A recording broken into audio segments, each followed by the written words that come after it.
Welcome to the ayeQ Answers podcast, where we explore all topics in B2B growth. Today, we're talking about revenue architecture, what can be systematized, what can't be systematized, and the future of go-to-market systems. And I am thrilled to have Roee Hartuv with us. Many of you probably know him from Winning by Design. Where he helped companies, if you're not familiar, build scalable revenue architectures and systematize how recurring revenue businesses grow. So today, Roee is focused on helping SaaS companies rethink pricing, packaging, and monetization strategy through his work with willingness to pay and the GTM system. So Roee, welcome to ayeQ Answers, and thank you so much for joining us. Thank you for having me. My pleasure. When Roee and I were chatting before the podcast, he was talking about what Winning by Design had architected and how it is being systematized. And this is completely aligned with ayeQ because ayeQ is actually a platform that systematizes revenue architecture. And so we had a lot of similar opinions on how this was evolving in the market. But let's step back, Roee, and let's talk about Winning by Design and the rise of revenue architecture, because I'm sure there are at least some folks on the call that are not familiar with that. Yeah. Revenue architecture is the idea that revenue should be designed and systematized in a way that covers the full customer journey. When you think of it, the way that companies and commercial teams are built and thereby operate different silos. We've got the marketing team, usually responsible to create awareness and education. And then we've got the sales team, they're usually responsible for acquisition. We might have account management, customer success team that is responsible for onboarding, renewal, expansion. Where does it sit? There's different opinions there. But basically, we've got these three organizations that sometimes talk, mostly do not talk. And obviously, the customer that has their journey gets to talk to multiple people. And maybe the sales team operates with one framework and the customer success doesn't even know what the sales team sold, etc. So there's the classical working in silos. Revenue architecture believes that they all need to come together and work as one coherent team. And the notion or the role of a revenue architecture allows that person, individual, to look at the entire customer journey. Their revenue architecture includes several different models. One of them, and the most known, is the Bowtie, which basically breaks down the customer journey and putting it all in one central view. So taking what used to be in different dashboards and different reports into one coherent view, which is taking all the way from leads all the way to happy and successful customers. Yeah, and Winning by Design, of course, really popularized this concept of revenue architecture. Tell us a bit about how that evolved. What was kind of the breakthrough of that, of the bow tie and that getting very well known in the market? Yeah, I think this came with basically the success of revenue operations. So there too, it's probably at the same time. All of a sudden, instead of having marketing ops or sales ops, we are all now using RevOps. And RevOps it's the same thing, but I'm not in siloed, not reporting to the marketing team, but reporting to the chief revenue officer, chief commercial officer. And that, together with revenue architecture, that takes some of the principles from RevOps, but also builds that strategic layer, entire go-to-market layer. I think that really popularized and it went hand in hand. And that's why a lot of things, and revenue architecture bringing the bow tie that allows revenue operators to use that in order to create that view, really worked well together. Yeah, and it's interesting because RevOps, I think, is also being, well, I think we've always defined RevOps this way, but I think the market is starting to define RevOps in a much more strategic way, Yeah, right? It isn't just sales ops and marketing ops, smush them together, yeah, you got RevOps. RevOps is a discipline, yeah, right? It's a very strategic discipline, and I think the merging of that concept of RevOps with revenue architecture, like what winning by design, popularized in the bow tie. I think those are simultaneous evolutions. yeah, yeah. I agree. But I also want to say that RevOps, revenue architecture, is not only for RevOps, also for leadership roles, whether it's the marketing, sales, customer success, everybody that is part of that go-to-market system, for them to understand the principles and for us to really think as in one team, everybody needs to be knowledgeable on revenue architecture principles. So we talked about the bow tie.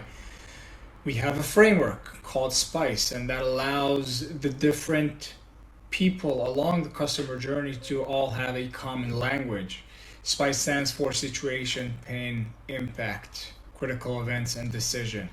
And let's focus on pain and impact. And as you can see, this is client facing. What are the pains that clients have that we can solve? What is the impact that we have delivered as a organization or as a product to our customers? So that's another principle for revenue architecture. And there are other different elements that, yeah, we can spend hours discussing and Hmm. presenting.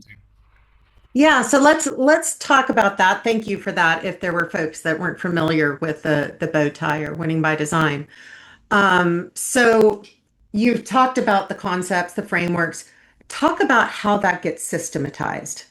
Because when we talk about a revenue architecture and actually making it work cohesively within the organization, you're breaking down these silos. Hmm. What are the requirements to systematize that within an organization?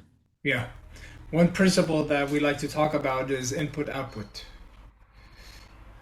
So an output of one team within that bow tie stage, within the customer journey, that output is actually an input of the next team that takes ownership of that step, Mhm. right? So if we're taking classical example, a signed contract, a closed one, is an output of the sales team, which creates an input to the onboarding team.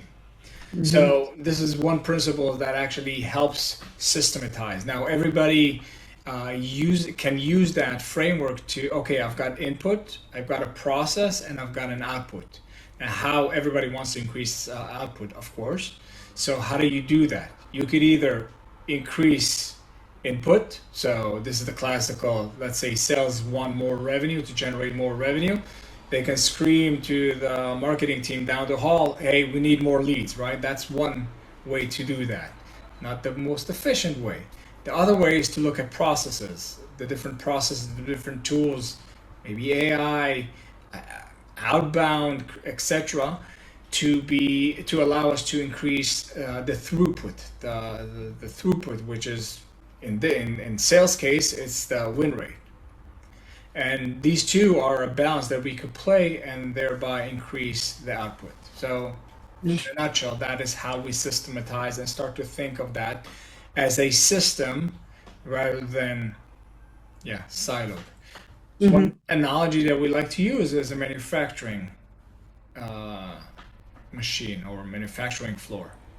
So we have a different station. Each station takes that product that we're building, takes does what they do with that, and their output is the input of the next uh, stage in the manufacturing floor.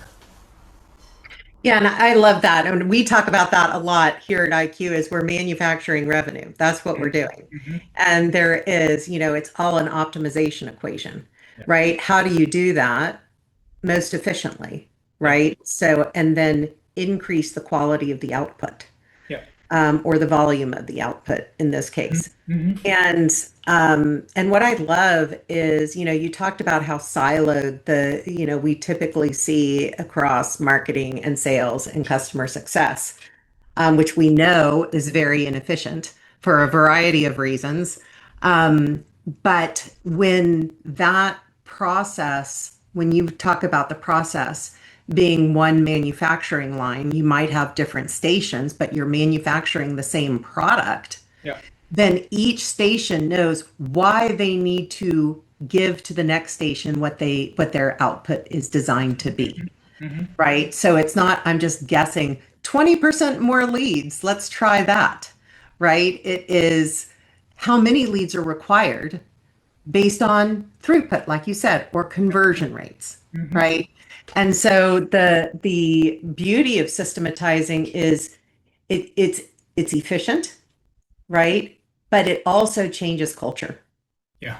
So let's talk a little bit about companies that operate with a system and companies that operate with silos. Like, what are the characteristics that you see when a revenue architecture is actually systematized? There's one test I like to do, and it's kind of a cheap trick because it's not fair. But when I start these types of engagements, I bring the leaders from all the departments in the same room, and I ask the sales team, "How do you define an MQL?" And they give me an answer. Then I move over to the marketing team. How do you define an MQL? 50% of the time, I hear different answers. Hmm. And that's the number one thing. It's like, yeah, and that's usually where how I start the day and the workshop together. It's like, okay, you see, you don't even agree on their output and your input, which is the same thing.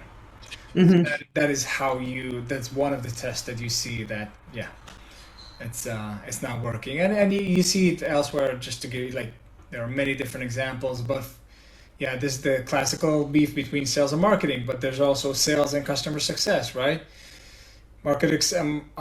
Customer success or the onboarding team. Hey, what you're the type of commitments you're making to the client, or the type of clients you're bringing to us are outside the ICP, or you're over committing. And sales team is like, you're losing the customer we brought you, but you can't onboard them, you can't retain them. So these are the things that you usually hear when you understand that they're working in silos, and it's not one machine. And they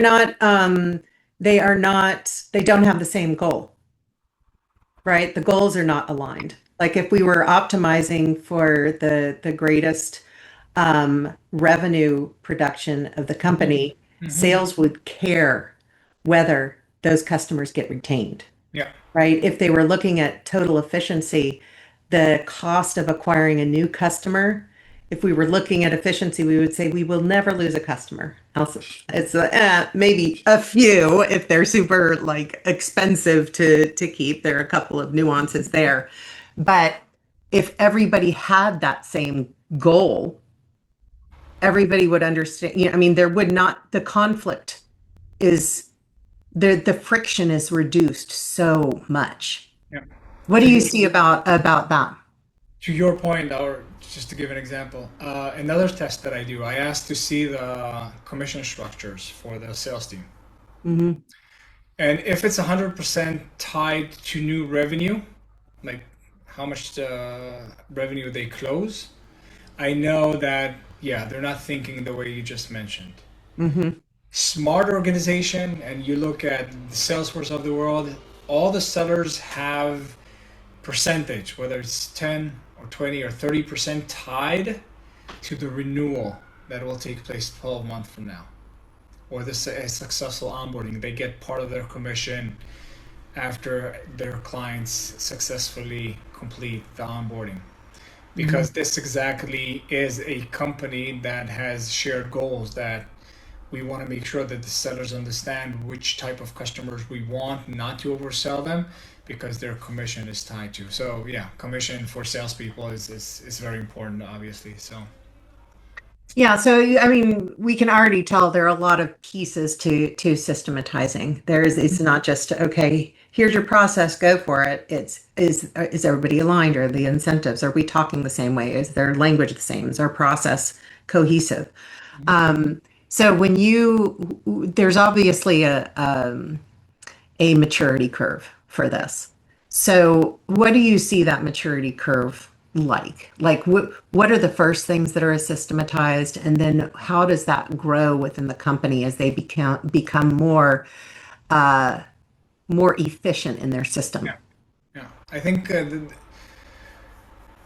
the number one thing I see is the adoption of the bow tie or some sort of a complete view from a metric conversion uh, base of the customer journey.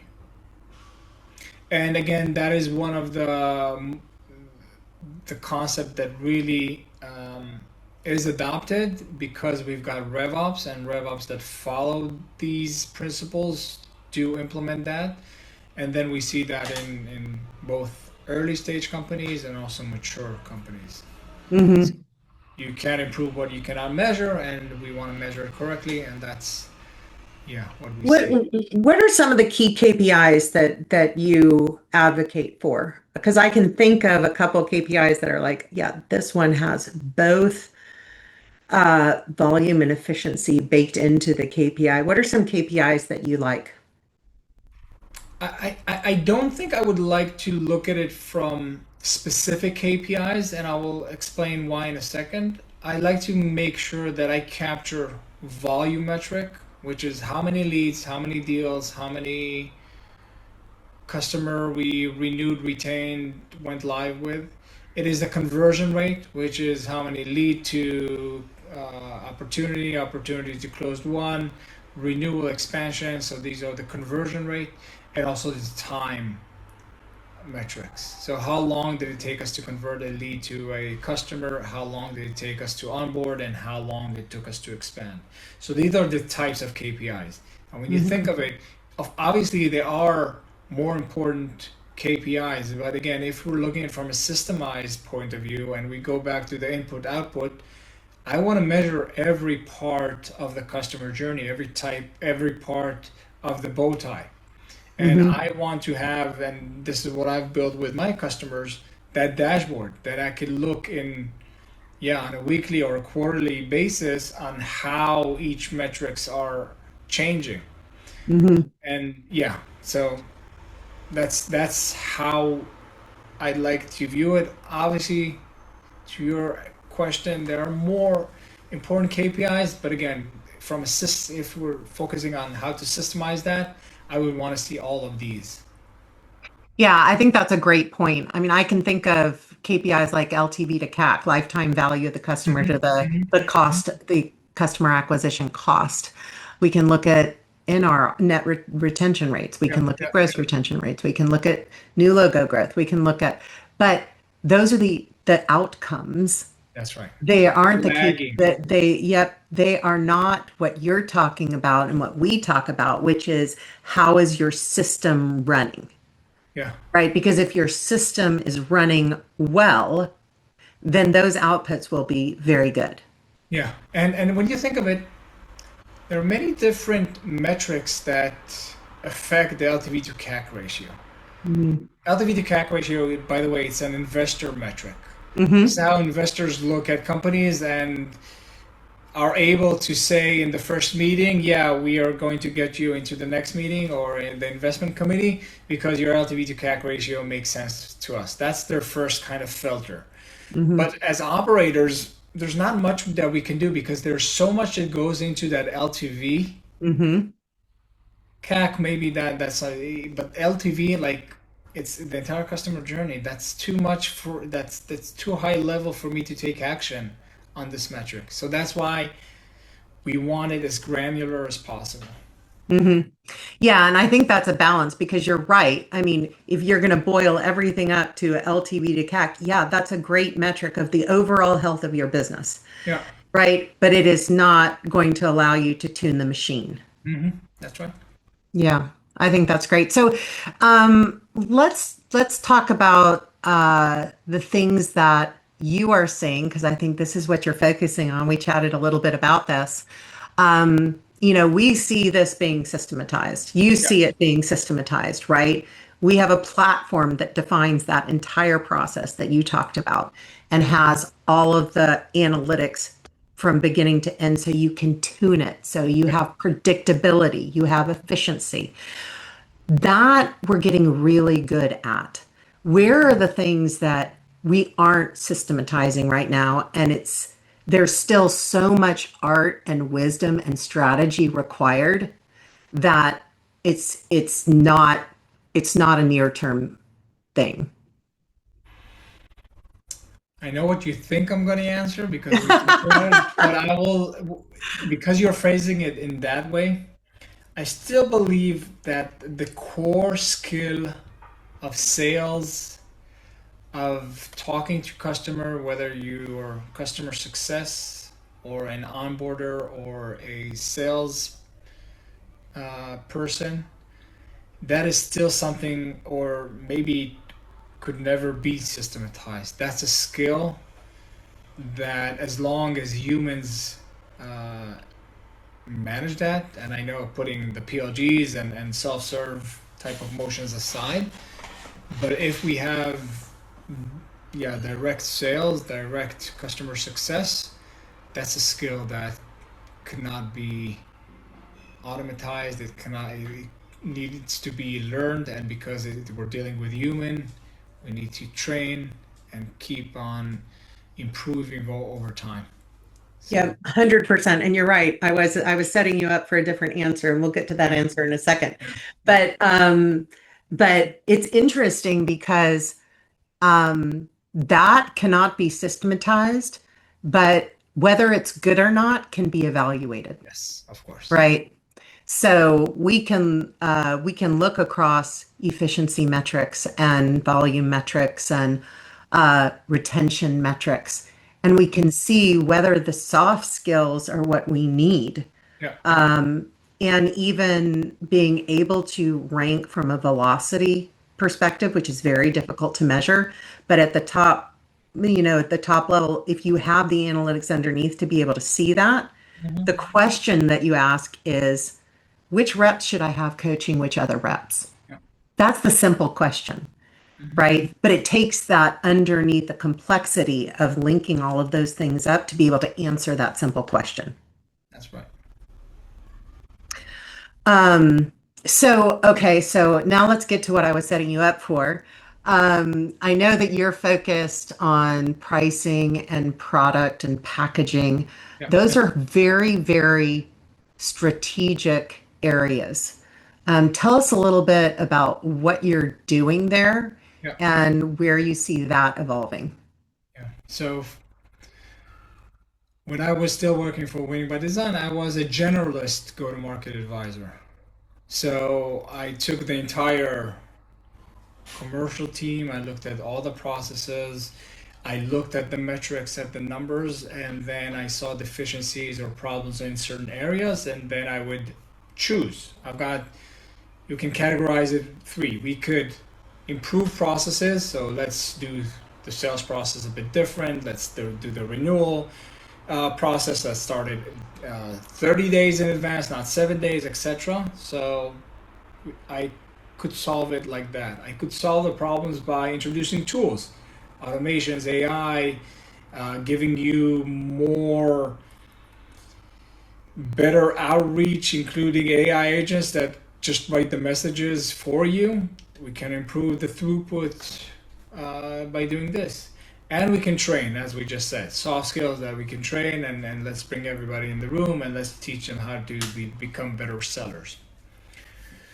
So I've done that, but there's one thing that I did not do, and if you're looking at the revenue machine from a mathematical point of view, which is number of leads multiplied by win rate multiplied by ACV, influence ACV is probably the biggest growth lever we have as a company, and there are different ways to affect that or to increase that. ACV being annual contract value. Yes, yes, thank you. And pricing and packaging is a strategic lever that I chose to focus on because I believe that does bring the biggest ROI, and it's usually faster to market, and it's usually much easier to measure the effect and the Hmm. impact of doing it right. Hmm. Yeah, that's really interesting, and I'll give you a little example of that. So, when we're calculating in our engine the number of MQLs, for example, that marketing needs to deliver in a particular revenue stream based on our revenue design, based on Hmm. our revenue models, Hmm. and ACV is a critical factor because I have a bookings target. I have to have enough opportunities at the average deal size, ACV, whatever you want to call it. What is the average amount that those deals are going to bring in? And that tells me the number of opportunities that I have to have in my pipeline at any given time, right? If I have that number in my pipeline and my conversion rates are as I've modeled, I'm going to hit my bookings target. Hmm. Now that ACV starts to drift and your models go sideways, Yeah. right? Because then, in fact, I had a customer where it was like, okay, we have a miss on this revenue stream, and it was because the ACV was drifting. And then it's like, okay, if your ACV drifts, then the goals that we had for marketing change, Hmm. right? Either you can correct the drift or we need to adjust the input, right? Like you're talking about, we have to adjust the input to make sure that our product has no defect when it comes off the line, Yeah.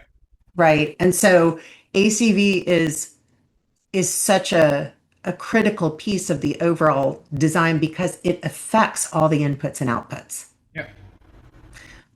So I think that so tell us a little bit about that strategy around, okay, I know my ACV is drifting. What do we do?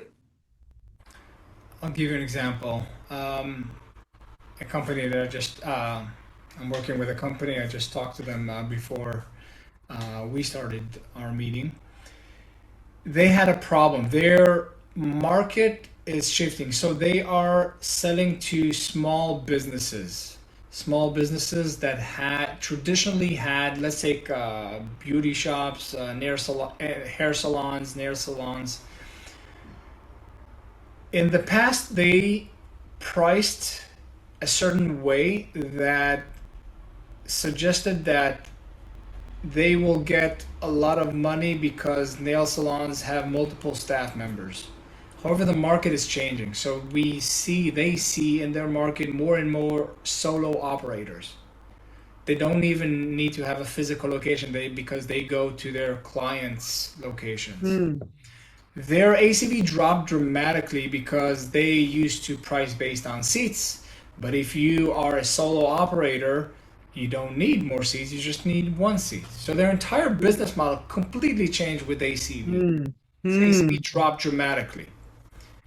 So they have had a very big problem. That is a problem that pricing and packaging can solve. Now, we discussed different ways to try to correct this. And one of the things that we said is they used to give away payment um, processing fees for free because their business model, well, we're going to make our money on seats. Payments is an incentive. We just going to give MasterCard, Visa the transaction fees, but the percentage, and we will um, uh, waive the fees. And all of a sudden, we said, hey, we need to change our business model, and we need to compensate on that lack or decrease in revenue by charging payments. Hmm. And we did other different things to make it easier for those solos to continue to use them and get the revenue from other places for other services, for repackaging it a bit differently, from SMS, for example, reminders of appointments baked into the base fee, but at a certain threshold, we are starting to charge money for that. So Hmm. and that's how we rebuild, repackages, repriced everything as to adapt to the new changes in the market. Yeah, and tell me if you're seeing, because we just went through this with the launch of our AI agent, the implications on pricing. right? Because now you're not pricing per seat, you're not pricing per capacity, you're Yeah, pricing per question, yeah. right? Or and the depending on what technology you're using, the infrastructure cost is really it's very different than what SaaS businesses are used to. Yeah. What are you seeing there? So yeah, that's an important point, and the entire market is now changing because of AI. And yeah, of course, we all know the reason, but let's talk from a monetization point of view. In SaaS, the cost to serve our clients was near zero.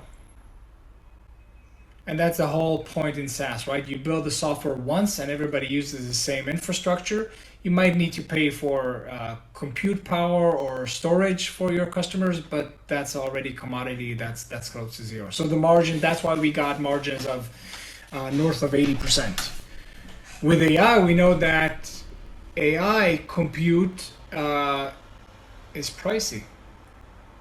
All of a sudden the margins are no longer 90%, some say even 50%. And not only that, different customers use AI differently. So Mhm. we've got the heavy users that might use much more than they actually are paying us, and we have some that are still using and are creating a profit for us. So all of a sudden, we have a software that does not cost us near zero, Mhm. which means that we need to change how we price. And that's why companies are moving away from seat, which is a fixed price, into something that grows and changes with usage based tokens. And that is Mhm. what we're seeing. So a lot of companies Yeah. that are implementing AI needs to make this transition. Yeah, and we look at different revenue streams across our customer base, some of which are most of which are subscription based, but there are also consumption based revenue streams. Mm-hmm. And that historically has been something that we really helped solve, right? Because companies had really struggled with, how do we manage the projection of consumption based opportunities, Yeah. right? And how is our recognized revenue tracking to our bookings? Those types of things. And it's really interesting because now we're going to see so much more in our customer base where we have these revenue streams that are consumption based, not subscription based. Do you predict that we're going to see more of that? I would assume. Yeah, yeah, of course. I believe that with AI, seat-based pricing is no longer an option. Hmm. We Hmm. have some customers that are just. I have a specific client that I'm working with right now.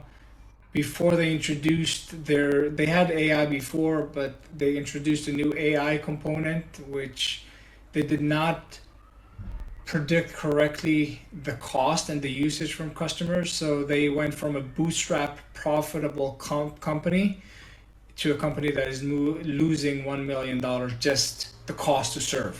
Hmm. Hmm. Um, yeah, so this is what we're seeing, and yeah, I don't believe that seat based is going to be viable in the future or already now. Yeah, and I mean, if there's a takeaway for folks listening, be very careful about how you're pricing. Because, like you said, if you don't really understand your cost structure and you're trying to set pricing for your new customers and you've got this AI thing, be very, very careful on how you price and how you're covering the usage that could be, even if it's not today, how are you covering that usage with your pricing structure? Yeah. Super important. Hmm. Let's talk about packaging for a second, because that's a whole nother art in and of Yeah. itself. Yeah. So, talk to us a little bit about that. Packaging is the art of how you put. It's not an art. It's the concept of how you put different features and functionalities within different product bundles. The classic way of doing packaging, usually product owned that, and they just did a survey and looked at our customers and let's see um, the features that roughly 60% of our customers use. Let's put them in package number one. The good, better, best. Let's put them under good. Better. Let's use another 30% of the customers and what features they're using. Let's put them under better. And best is that 10% of the features that only a handful of customers, let's put them under the best package. We believe that there's a better way to do that, which is around jobs to be done. Jobs to be done, they came from a different discipline, but let's use that in order to define what are the customers' objectives, what do they want to do with our solution, and let's bundle and package our products and features to support that jobs to be done. So each package has a defined jobs to be done, and usually it needs to follow like expansion. So the basic jobs to be done might be in the first package, and then you want more advanced capabilities to serve more of a mature jobs to be done, and then maybe the third one is the most mature one, the biggest job to be done, the enterprise that needs all the features and the SSO and the security, etc. And once you build it around jobs to be done, value selling becomes much easier. Mm-hmm. Because you no longer talk about features and why those features are there. You just talk about Mr. Prospect. What is your job to be? What are you trying to achieve? Okay, so you need to, that is what you want to achieve. I have a package for you. Package B is exactly supports that. And all the features that you see here on the list support that jobs to be done. Mm-hmm. So when done right, all of a sudden the salespeople are able to articulate or are able to understand the jobs to be done, and then they can do value selling, which that is the whole point Mm-hmm. of that framework. Yeah, and that that is, I think that's an art, because understanding what is motivating your buyers, Mm-hmm. right? Or the classic personas or the use cases, you Mm-hmm. know, getting especially, and I'm guilty of this myself, just so that you know, looking at how cool your technology is, right? And it's like nobody cares how cool your technology is, right? It's problem are you solving? I mean, this has been the case forever, Yeah. right? What problem you're solving? And so having that framework where you're going in and looking at that and packaging that, that's not easy, That's right? not That easy. requires your expertise. Yeah. Yeah. Um, For and years I've been going around and when I did working with companies and on their sales process, I was like, we need to do value selling. mhm. Of course, like that's what we've all been taught. Like all the salespeople, that's how you should do it. That's correct. But if you don't have the packages around that value, around that jobs to be done, you can say and you can teach and promote value selling, but at the end of the day, the features don't line up to what they're trying to achieve. And then the conversation always falls to the features. Why is it this? And why do I need that? Why are you selling that? So yeah. Well, I think, um, there is such a value in having your brain wrapped around that problem with fresh eyes, Mm-hmm. right? Because especially on high growth companies or founder led companies, Yeah. right? And the ability to have your knowledge, your expertise, but the fresh eyes to come Yeah. in and say, yeah, I know you've lived and breathed this for a long time, but let me come at this perspective from your buyer, right? Yeah. And I think that's so key. And what we initially started our conversation with, how would you even try to systematize something like that? Um, yeah, it's an art, as you said. Yeah. So coming from an external perspective allows me to move away. So usually, again, the way that companies traditionally did packaging is led by product. Hmm. I'm just working with a relatively big company right now. They start off as an LMS for a specific industry, and then they branched out, and all of a sudden compliance and audit management and employee enrichment, etc. At the core, it's an LMS system, and I'm coming from the outside and saying, hey, why are we still like saying that the core is a LMS? Like all of a sudden, let's change it. Let repackage this in Mm. order to better support the big organization that you're now selling to. Because until now, they were like, okay, so you need an LMS, you needed that audit capabilities, you need all that. So okay, it's la carta, right? You go to the grocery to the supermarket and you just buy groceries. But instead of saying, hey, what meal do you want? Do you want like the these this pasta or this fish? And it comes with, and we matched the ingredients and the sauce and everything for you, and then it's easier for you to buy, and we don't need to talk about the ingredients in each dish. Yeah. Mhm. When you're doing that packaging, do you see an evolution of who they think they're selling to? Not really, but maybe that's because the way I approach this. So I Okay. am fed with the information that they're giving me, which Hmm. is how we understand what the market is, what our existing client base in terms of the types of companies, and that's my starting point. Hmm.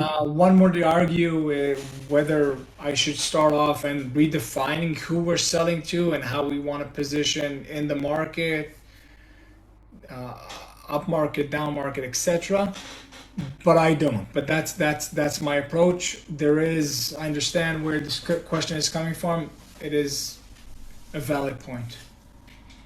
Yeah, I think I think it's a natural outcome of what you do Hmm. because when you create these packages, they're more valuable after they've been created, Hmm. Yeah. right? Because you've assigned the value to them, not just as a set of features, Yeah. but now you can evaluate how is that changing the way the person who's using it Hmm. does their job, Hmm. Hmm. right? And then if I'm changing that person's job, what are the tertiary effects? Yeah. And so I would imagine there is an evolution there, um, because you are creating more value when you are doing that packaging work. Yeah. And that evolution is an important point. I think gone are the days that we set pricing once and revisit them every 5 years. Hmm. That evolution is constantly changing just because the products are changing so fast, the markets are changing so fast. Um, and I believe that pricing will become or is becoming the same discipline or the same approach in how we do product. It's like iteration, agile, let's test it out, see what works, improve, learn, introduce new things, improve, and the best companies or the fastest companies out there are showing you us this. So Claude, for the cloud users out there, you probably are noticing that every week they're coming up with a new pricing and a new packaging and a new fair use usage policy. This is exactly that. They're testing out, they're Hmm. changing, they're introducing so much, they're bringing so much new value week over week, and that's their way to continue to capture that value back from us. Hmm. Hmm. Yeah, that's great. Okay, let's talk a little bit more about what you've been up to. So you recently launched the GTM system, the Yeah, go-to-market system. yeah. Tell us the central idea around So that. I'm actually it's my personal brand. Um, Yeah, I'm writing a book. I have a manuscript that is ready that talks about how to systematize that. So taking a slightly different approach or a new approach. This is based on my learnings and working with more than 100 SaaS companies out there, systemizing this Hmm. and looking from that perspective. So the book is going to be called the JTM System. Yeah. Well, exciting. So I want to have you back after the launch of that book because I want to see. I want I need everybody to I hear need to how it finish it went. first, but yeah. You have to release it first. Okay, Yeah, now we've yeah, got the commitment. yeah. So so.